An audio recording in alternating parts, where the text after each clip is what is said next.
confusion matrix and F1 scores and everything like that. And the second one was about the ROC AUC curve. So what I want to start with is I just want to go through that article again, and then I want to go on to the question I had solved yesterday, and I'd asked you to find something from the documentation specifically. And after we do that, I'll show you one of my own projects, and I'll show you how I had used tuning and how I had used ROC AUC curves and how I had basically like evaluated the model properly and improved its performance significantly. Okay, so first let's start with the let's start with the article. Is my screen visible? No, yeah, now it is visible. Yes. Okay, so this is a very good article that I had read a few years ago. So yeah, yesterday we saw this confusion matrix. Okay, that true positives are values that were positive in the test set, and our model also predicted them as positive. Similarly, for true negatives, and false positives are values that were falsely predicted by as positive by our model, and so similar logic for false negatives. Okay. Here you see, here it's actually inverted, actual and predicted. This actually keeps on changing all the time. There's no uniform, like there's no universal, standard. People sometimes put actual here. I think yesterday in our notebook, actual was on the left. So that's why don't worry about it or don't mug up the values. Just understand what the term is saying. So if you remember what false positive is, then you don't need to look at these scales also. Okay. So okay. And I think he has also used the cancer example. Yeah, so because that's what everyone almost uses for imbalanced classification. Okay, so now let's start with true positives. So, okay, when I'm trying to predict, say I'm trying to predict cold calling hit rates, that means that I have a telecaller and I'm trying to make sure that the people they call, or most of them agree to buy a product. So in that case, what should I try and maximize out of all of these four values?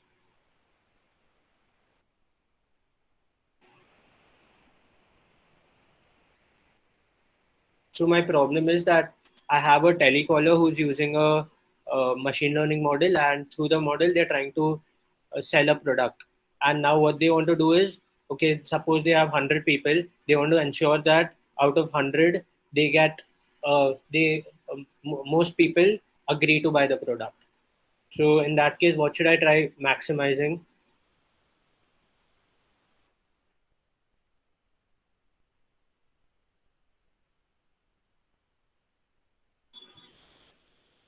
Anyone? The true positives? Yeah, true positives. True positives. Because we want that as many people as we call end up buying the product. Okay. And we'll obviously try and minimize true negatives. And sorry, we'll try to maximize true negatives as well. So whoever our model has not predicted properly, whatever our model has not predicted, like suppose if predicted that a certain person will not buy the product. So we want to make sure that that person actually doesn't buy the product. Okay, but obviously we won't waste a call on them, but we have to try and maximize true positives. Okay, and similarly for cancer, so this person's given example everywhere for the cancer case, but I want to give you two specific examples. I'm not going to go into examples for each. So yeah, in case someone has cancer, what are you going to try and minimize? You can do two things. You have to maximize one thing, you have to minimize one thing. So what will you maximize and what will you minimize? False negative minimize. Yeah, false negative. Okay. False positive is not that big of as a risk. I'm not saying, look, obviously if you get a false positive, it'll scare the patient a lot. But then again, the patient can do one more test and verify it through the test. But if it's a false negative, that's even more dangerous because the patient will never end up taking another test at a hospital to verify it, and then they'll just be under the impression that they don't have cancer. So that's even more dangerous than a false positive.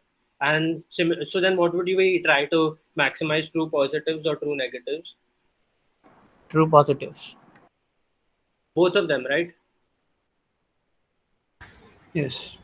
Because we want true negatives also will be very, very important, because we want to make sure that whatever is classified as negative ends up being negative, because then that'll be the same problem as letting false negatives rise. Okay, so obviously all of these are interconnected, but yeah, you can, like, when you're trying to maximize, like, what you have to try and do is adjust the parameters of the model in such a way, adjust the threshold in such a way. Like yesterday I told you I would keep a very high threshold for identifying cancer, because I want to be very confident about it.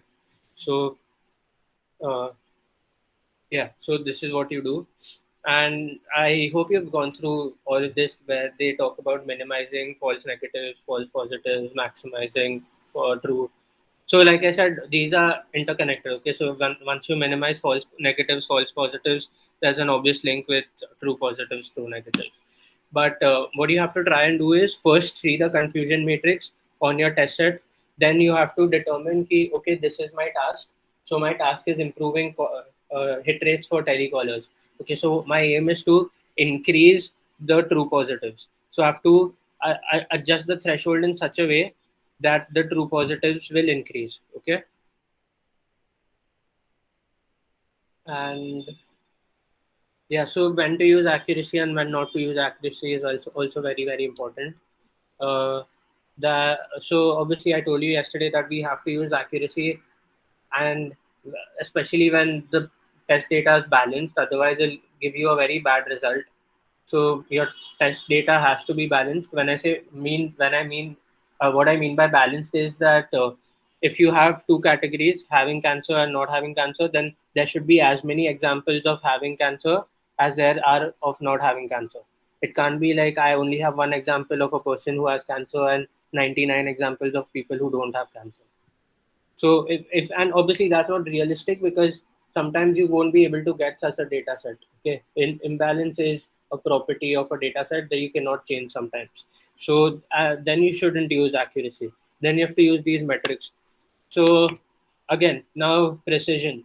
So precision is that out of the true positives and false positives, how many were actually correctly predicted by the model. Okay, so our model will all the positive values predicted by a model. So if you see predicted and if you see one in predicted, which is positives, you'll see it's true positives and false positives. But we want to maximize our precision. So when we are dealing with telecalling or something, you want to maximize precision, because you don't want to waste calls on other people. But in the case of cancer, what is okay? So read sensitivity and recall here and tell me, for cancer, what would people actually like? What should you focus on, recall or precision?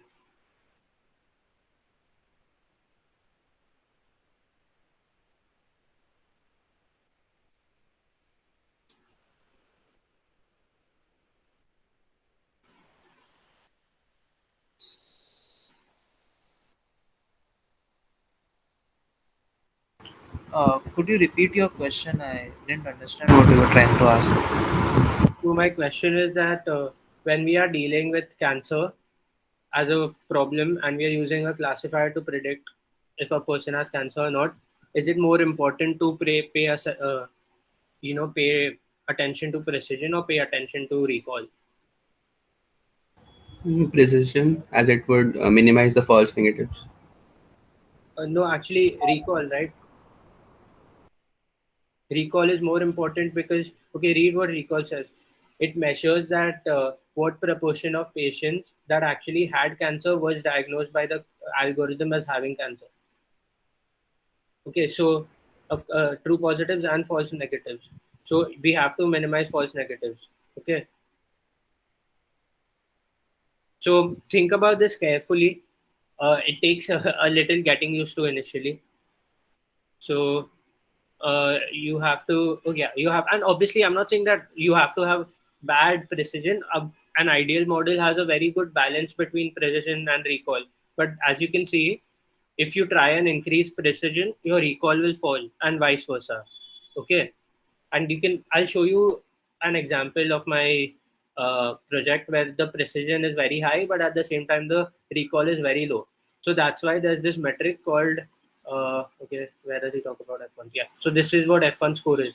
So F1 score, you can read about it like mathematically in detail. He's explained it well, but using the formula of F1 score, this is precision by okay, so this is a simple average precision plus recall by 2, but there's a better way to include precision and recall, and that's the harmonic mean.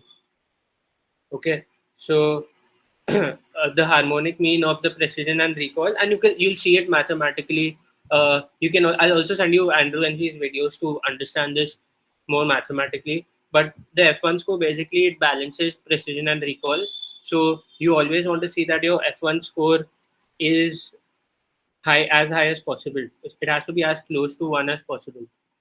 Okay, because I told you that specificity, sorry, not specificity, precision and recall are inversely related, not completely inversely, but what I mean to say is if you try and focus too much on precision, then you'll end up affecting recall and vice versa. So you have to balance both of them by choosing a proper threshold. Okay, and yeah, so specificity also, it's another metric. It's the opposite of recall. Okay, so okay, don't worry that much about specificity. Just remember precision and recall properly. And you'll need specificity for the ROC curve. But again, you don't have to always remember the metric very well. You have to know that, okay, my ROC AUC curve has to cover as much area as possible. So it has to be, again, as close to 1 as possible. My F1 score has to be as close to 1 as possible. And I have to try and balance precision and recall very well. And I have to adjust the score according to my task. Okay.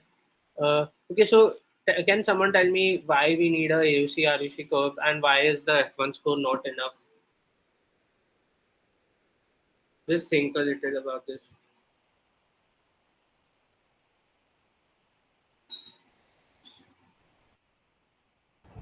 AUC ROC curve would help us understand like the separation of the data while changing the threshold values. Yeah, good. So the F1 score, whatever you're seeing here, is obviously for one threshold. So by default, I told you yesterday that if the probability outputted by the machine learning model is greater than 0.5, we assume that the one class is selected, and otherwise we assume the other class is selected. Okay, so that is only for the threshold of 0.5. Now, will the F1 score change if I change the threshold?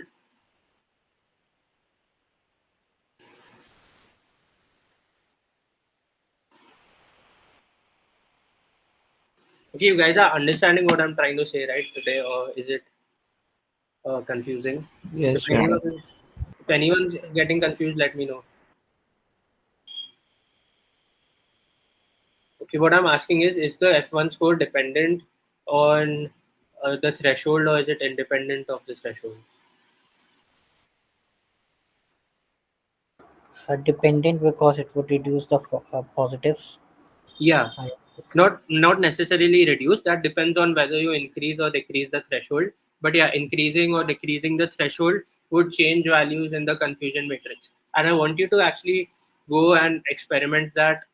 Okay, so to give a custom threshold, you have to, when you're predicting, you have to use this thing called predict proba sklearn. So just looking for it on Stack Overflow will help you find the code. So yeah, so the default threshold, this is what we used yesterday. If anyone remembers, we just use predict on the test set. I hope you guys keep seeing the code notebooks, but this is how you set a default threshold. Okay, your default, so here the default threshold is set to 0.3. That means we want to be very sensitive. This can be used for the cancer case where you want to be very safe. So if you want to be safe, and whereas for telecalling you can use a high threshold, something like that. Okay. Okay. So we are done with this. Okay, so this is how, this is a detailed classification report. And I also want, I'll come to my project later, but I just want you to understand this. Firstly, see how big this data set is. And this is a password strength analyzer. So it's a text data set. It isn't numbers. And don't worry about that. We're not going to go into NLP or anything right now. But I just want to show you that this is very imbalanced. So there were three categories: weak password, medium strength password, and very strong password. And we were supposed to predict how strong a password is. And firstly, I just want you to see how imbalanced this is and how much data there is. So there's 5,35,000 data points, whereas whatever we've been doing so far is only 400, 500,000 data points. So in this case, model selection matters firstly in terms of time. So if you run a neural network on this data, it'll actually take, if you run it on the CPU, it actually takes like a good 10-15 minutes. Okay. And yeah, so this was one of the, okay, so first I'll show you the project and then I'll exactly explain how I tuned the model. And also you don't know what this model is. It's a knife-based Bernoulli model, but you don't need to know what the model is for now.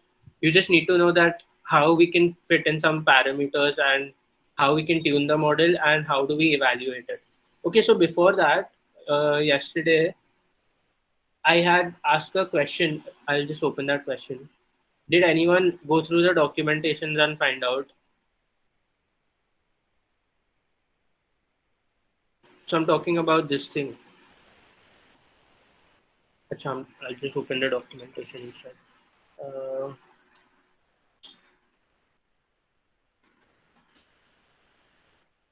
So I had asked you all to find a parameter which will help with selecting, like when you have class imbalance, it would help with class imbalance. And the way to do that was you had to read each parameter and you had to choose one parameter that made sense. So has anyone done it? If you've not done it, do it right now. Only after that we'll go ahead.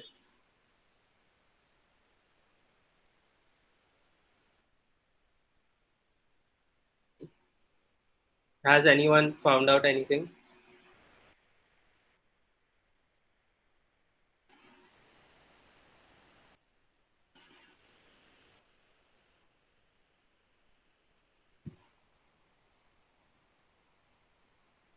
So this is the link. Go through it, read the parameters right now, and tell me what parameter will help you with class imbalance.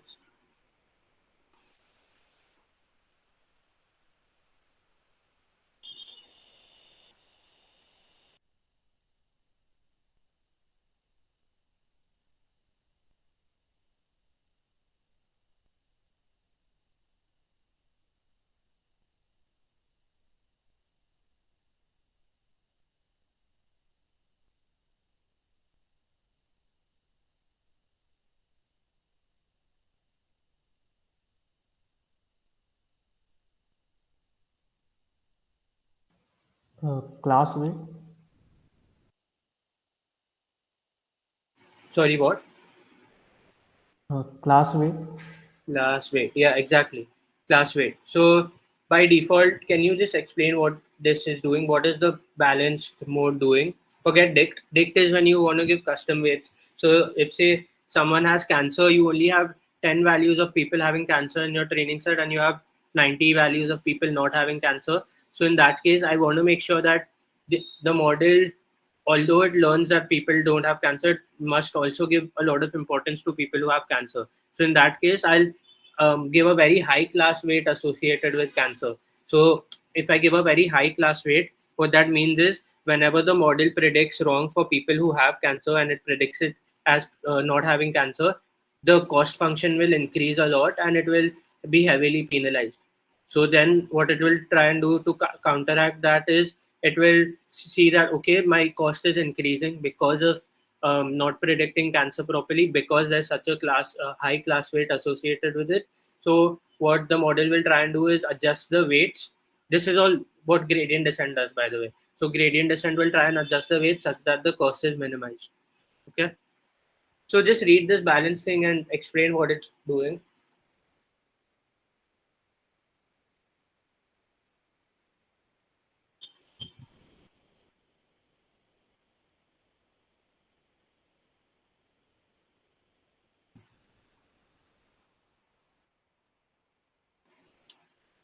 Don't read this formula, forget the formula.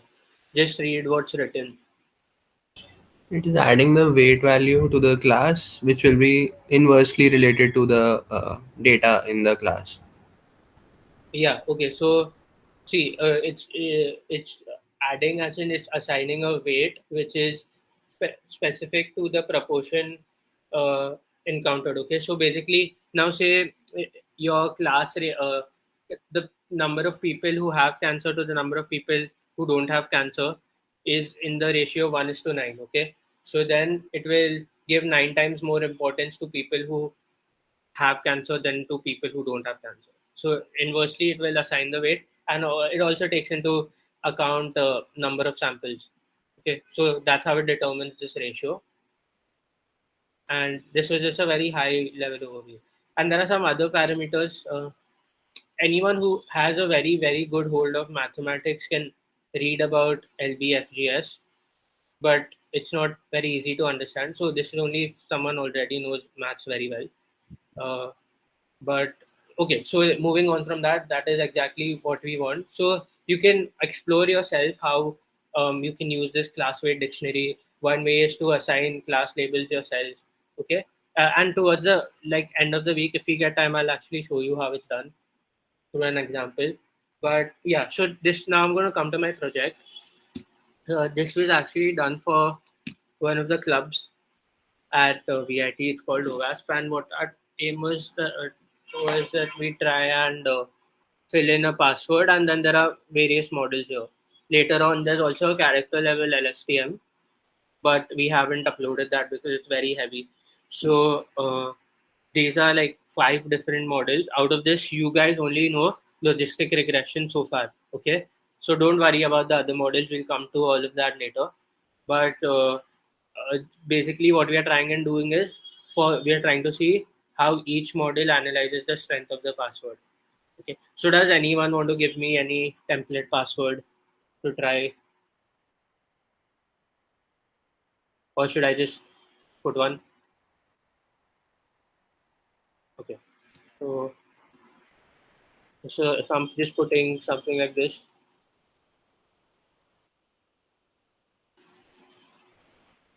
okay, it'll take a little time to load.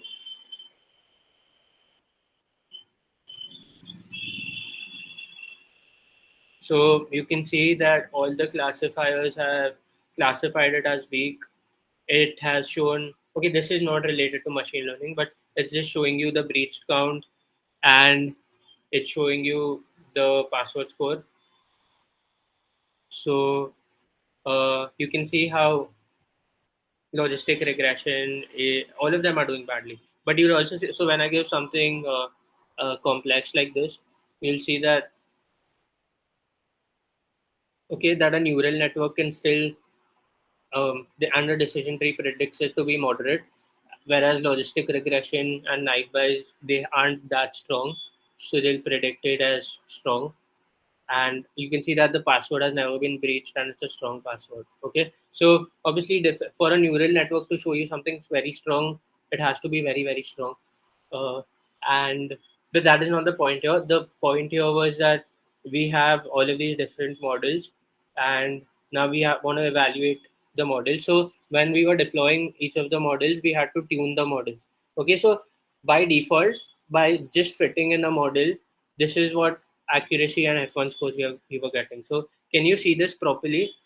And can anyone explain these metrics to me? Is it good? Is it bad? What is good? What is bad?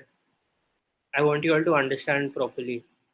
So this is for the naive-based classifier, which is a specific type of model. You don't have to know what the model is to understand its performance.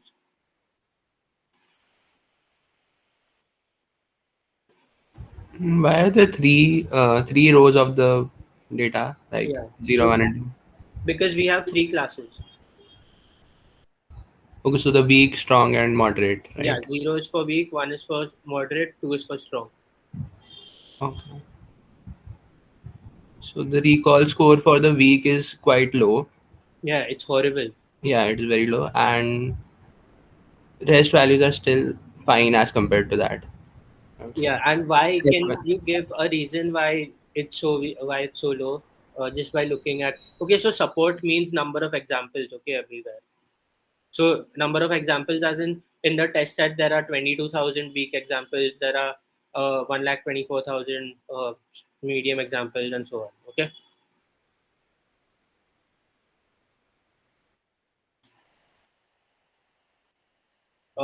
Can anyone say why? Oh, okay, forget why this is doing. Tell me why one is doing so well. Like the class one, which is a medium. Why is our model performing very well on that? It's because of higher support.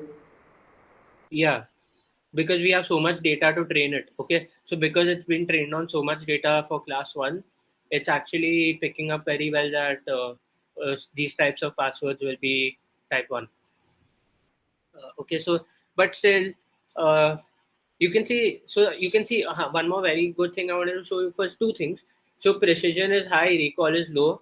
Okay, like I said that it's very tough to get a good balance between the two, and here we've got it for class 1 and class 2, and you can see that the accuracy is still very high. It's not very, like, look, it's not going to be 100% in all the problems, but it's still very high compared to the F1 score. So this macro average is the F1 score. Okay, you can see here this is the F1 score.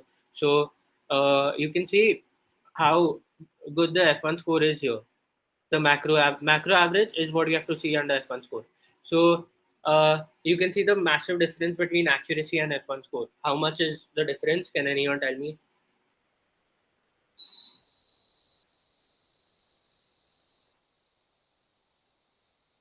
Can you repeat the question? I didn't hear it. Sorry? I didn't hear the question properly. The question is that what is the difference between accuracy and F1 score here? 24% approximately. Yeah, like 24 points. Okay. So this is when you have to do like various things. Something is there is techniques such as oversampling and undersampling, where you have to try and increase the number of examples for low classes.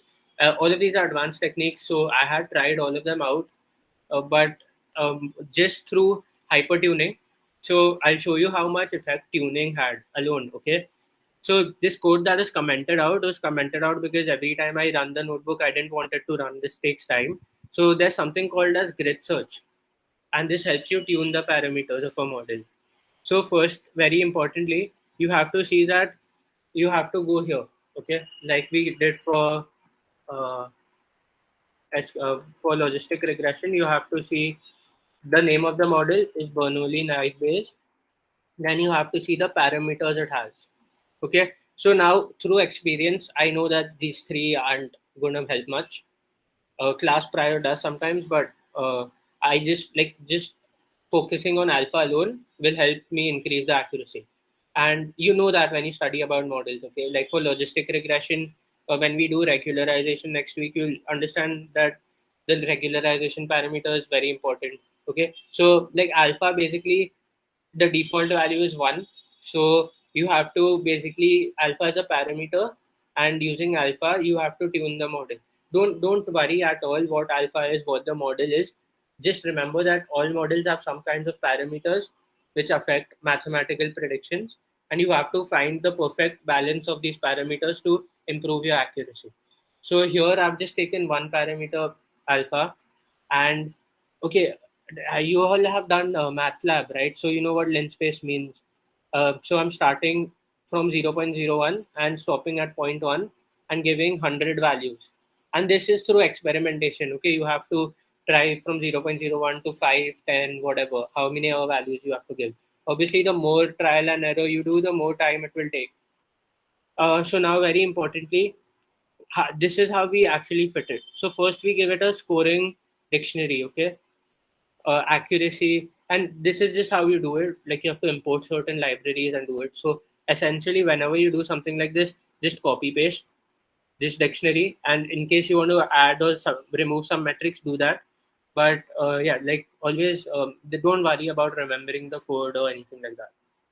So yeah, so I'm going to see on the basis of accuracy, precision, recall, and F1 score. I'm going to evaluate all fits on these metrics, but I am trying to what I'm doing here when I say refit equal to F1, that means that I'm trying to maximize the F1 score. Okay, so after this whole search, and the search is for a proper value of alpha, what I want to try and do is I want to maximize grid. So I want to maximize the F1 score. So if I had given accuracy here, it would maximize accuracy. So here you can see it returns the best estimator. Okay, and how do I know I have to type in stuff like this? You look at the documentation, or you look at code examples on Stack Overflow and you find out. Okay, but now it's the same for all models. Okay, so this method is like it works for all models. The only thing that changes is all models have different parameters. So you have to make a dictionary of parameters. So here you can see that this parameter is called alpha. So that's why we have a value called alpha here. So n jobs is again for parallel computing. -1 means it utilizes the maximum number of CPUs there are in your thing. If you don't give this also, it'll be fine. It'll just take a little more time to run. So okay, so here what I'm doing is I'm initializing an empty model. Okay, this is exactly what I've done. Initialize an empty model to predict even Nietzsche.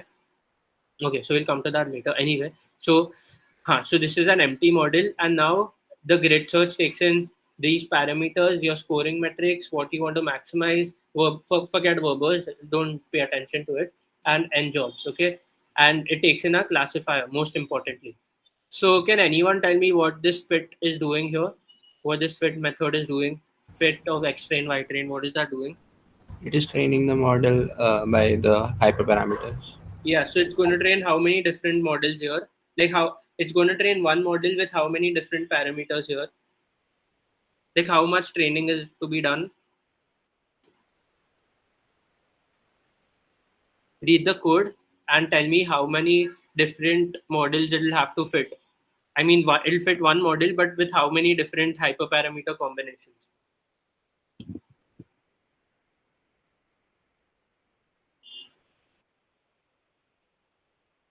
Okay, so what is a hyperparameter here?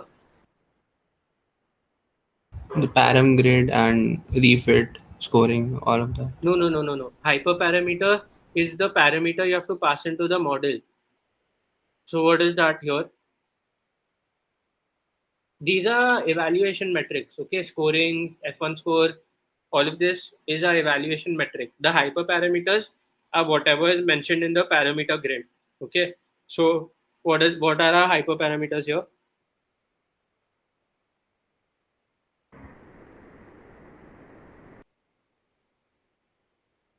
Alpha. Yeah, good. Alpha. So you can obviously see that from here. You have to determine the hyperparameters beforehand from the documentation. And where did it go?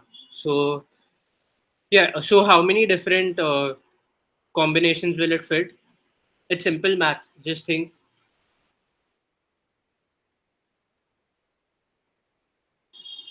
It will fit as many different combinations as we have different values of hyperparameters, right?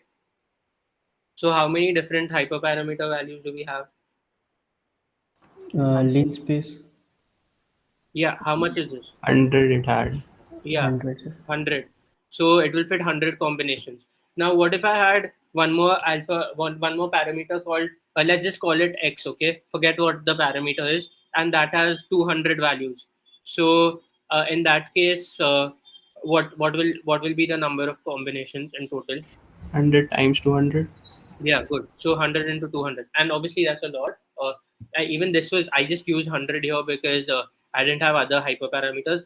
But otherwise, you have to use a very smart range. Like what you do is, first you use something called as random search, and we'll again come to that on the during the last week when we discuss advanced stuff. But a safe way to start is just see what the default is. The default is around 1. So maybe I can go from 0.1 to 10. That's like a safe range. Trying and incrementing by 0.3 every time or 0.5 every time or something like that. Okay, that'll give me approximately like 20-25 values instead of 100. So this is where your smartness comes into play, and this is because everyone can fit a default model on her data set to improve the accuracy, and different like feature engineering is also a very big thing which we'll discuss later on. But yeah, so you can see that through the results I got that the optimal value of alpha should be this. Okay, and then what I did was then I used this value. So now this time you can see that instead of a blank model, I actually have a model and I've given it a alpha value. Okay, so now can you see the difference here? Has it improved or has it not improved? Yes, the recall has increased by a lot. A lot. It was almost 0 and it's increased by 57 points. The precision has come down, I think. Let me just check. I think, yeah, the precision has come down by 10 points, but you can see the F1 score for this class has become 0.6. And what was it earlier? 0.07. So you can see how much, and again, the average F1 score for all classes is 0.57. And how much do we have here?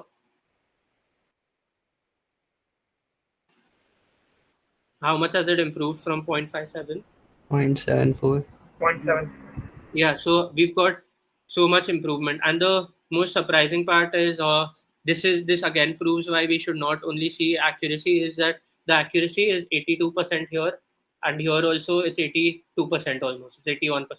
So anyone who just sees by accuracy will think that okay, both of these models are fine, I'll just use any of them, but you can see the actual difference.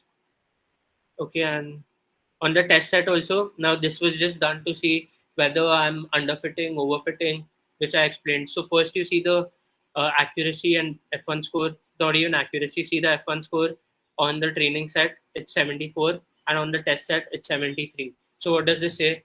That, yeah, okay, this says that we haven't underfit or overfit, it's perfectly balanced. Okay, and these are just some graphs, forget this for now.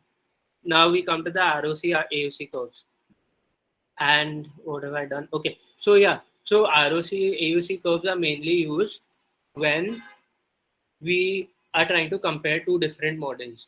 Why? Because when we only see through a particular threshold, say if we are seeing F1 scores if we are comparing F1 scores of Bernoulli knife Bayes with F1 scores of logistic regression at a threshold of 0.5, and logistic regression is doing better, it doesn't mean that logistic regression is a better model. If we change the threshold, there are chances that Bernoulli knife Bayes will have a higher F1 score than the logistic regression model. So what we want to do is we want to try fitting in various different thresholds, and we want to see that which model covers the maximum area. Whichever model is covering more area, that model is a better model to use. So again, here the AUC curve was simple because there's only two classes, so there's one line, and basically what you have to do here is you have to fit a AUC curve for all combinations. Okay, so here we had 2C1 combinations. 2C1 is just two, so you have like one curve, whereas here you have so many. Okay, you have one for weak, medium, and strong. So okay, and then you have what you have to do is you have to see the macro average every time. Okay, you have to see the macro average value, which is the average of all three curves. To give more details individually, again you can see 0.93, 0.87, 0.94. But okay, so you guys tell me which model is doing better. Can you see properly now?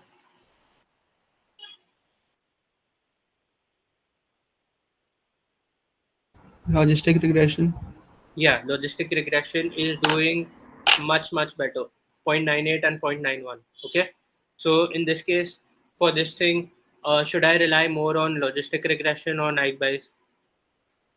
Logistic regression. Yeah, Logistic. yeah. So and you'll see why it's actually so one very interesting. I'll just show you overfitting. Now overfitting was, where is this? So my screen is visible, right? Yes. Yes. So where is character level STM?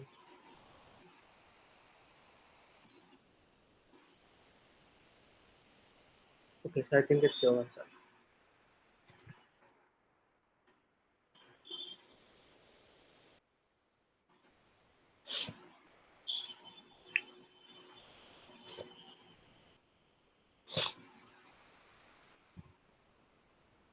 So you can see here, this is a very complicated neural network that I have fit, but you can see the accuracy. Okay, it achieves almost 100% on the training set and 100% on the test set, which is good.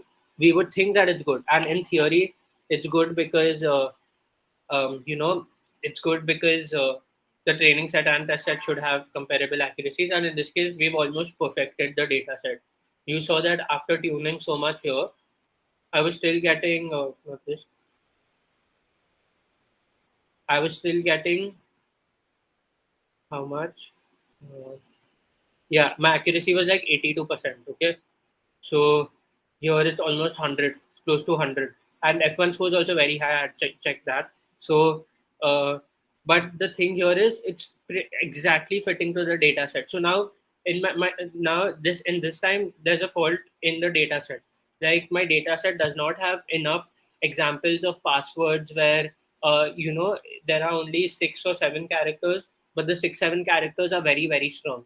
So say the 6 7 characters are like say something like this. Okay, you'll see only say something like this is a strong password in my opinion, but the length is less. Okay, so in that case it will predict, you can see it's going to predict 0 because the length is less, and so it's penalizing the length. And this is because in the data set all the very strong passwords actually had like a length of about 10, and I came to know about that through analysis. So uh, so that's also not a very good thing. We always want to make sure that it understands patterns. So it's picked up very well that if my length is this much minimum and it has special characters, it's a strong password. But if it only has very strong characters and it does not have a long length, it'll still give me like a moderate score. Okay, so just remember this thing. And uh, yeah, so this was like one of the projects where we basically improved so much on this alone, and we tried using different passwords. And this is a very basic project, except for this character level LSTM, which is a little complex. So this thing actually comes through something called an Enjoy KPI. But my main aim here was to make you understand how we evaluate and tune a model and how we use the AUC RUC score. So did you all understand this? Whatever we did today.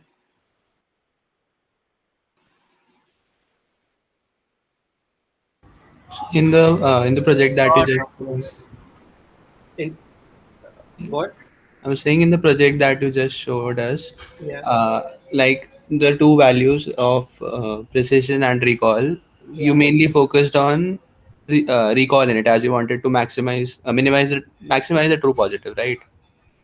No, actually, I didn't do that here. Yeah, but you can like here what I aim for was an overall good F1 score because it's not that sensitive. So I just wanted to maximize F1 score. So when I was seeing that recall was very low and precision was 73, that time the F1 score was very very low. So then I was just focusing on the overall F1 score. And like I said, the F1 score gives a good balance between precision and recall. And only when you want to get very very specific, like for something very important like cancer, you have to go into precision recall. Otherwise, F1 score is enough because it's the harmonic mean of precision and recall. Okay, got it. Okay. Do you all want to ask anything else?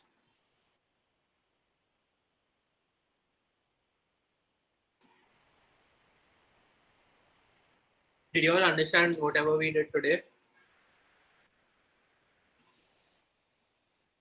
Yeah, Vijay. Yes, baby. Okay, no doubts.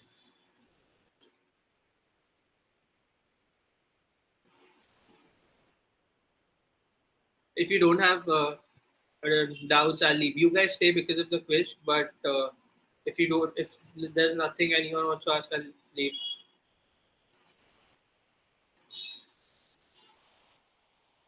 Okay, Bhaiya, I actually didn't go through the materials that you given yesterday. So can we ask the doubt next week about this? About next. About like previous model that we go through today, as we have a next class on Saturday. Yeah, you can ask me whenever. You can ask me during the week also if you read and you have any doubts. Okay, thank you. Okay. Okay, so I'll leave then. Rishik, is it fine? Yeah, sure. Thanks a lot, Bhaiya. Thank you. Thanks a lot, Bhaiya. Yeah. Thanks. Thank you, Bhaiya. Bye.